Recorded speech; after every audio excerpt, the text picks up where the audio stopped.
পুড়ে যাওয়া সিঙ্গাপুরের জাহাজ কেরালে এখনো জ্বলছে। সেই জাহাজ এখনো জ্বলছে। জাহাজ থেকে ইতিমধ্যে 18 জনকে উদ্ধার করা হয়েছে। দুজনের অবস্থা তাদের মধ্যে আশঙ্কাজনক। এই সেই ছবি দেখুন আপনারা। সেই জাহাজ এখনো পর্যন্ত জ্বলছে কেরালে। সিঙ্গাপুরের এই জাহাজ 18 জনকে উদ্ধার করা গেছে। দুজনের অবস্থা আশঙ্কাজনক বলে খবর পাওয়া যাচ্ছে। 4 জন সামান্য আহত হয়েছে। সিঙ্গাপুরের জাহাজ এখনো সেই জাহাজের আগুন নিয়ন্ত্রণে আনা সম্ভব হয়নি। 18 জন তাদেরকে উদ্ধার করা সম্ভব হয়েছে, কিন্তু দুজনের অবস্থা আশঙ্কাজনক এবং 4 জন সামান্য আহত। রাজীব চক্রবর্তী রয়েছেন টেলিফোন লাইনে। রাজীব, ঠিক কি পরিস্থিতি এখন? দেখো, সিঙ্গাপুরের যে জাহাজ, কন্টেনার জাহাজ, তার যেই এমভি ইয়ানহাই 503, সেই আগুন লাগার ঘটনার পরে 18 জন নাবিককে নিরাপদে উদ্ধার করলো ভারতীয় নৌবাহিনীর জাহাজ আইএনএস সুরাট, এবং তাদের গভীর রাতে নিউ ব্যাঙ্গালোর পোর্ট অথরিটির কোস্টগার্ড বাক্সে তাদের আনা হয়। উদ্ধার হওয়া 18 জনের মধ্যে 2 জনের অবস্থা আশঙ্কাজনক। 4 জনের অল্প আঘাত লেগেছে এবং বাকিরা মানসিকভাবে বিপর্যস্ত।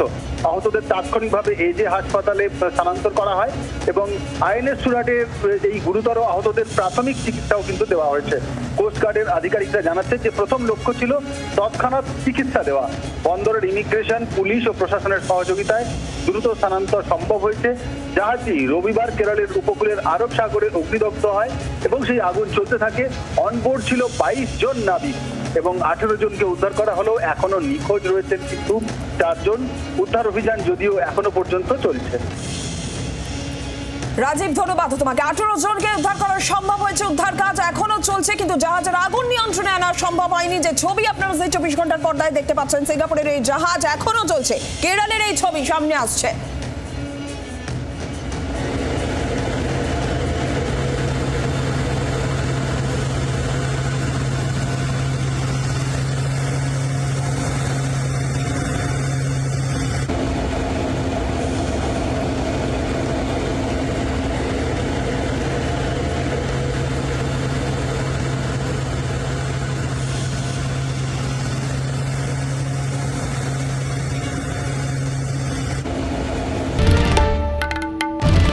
বাংলার আওয়াজ, বাঙালির আবেগ, জি 24 ঘন্টা।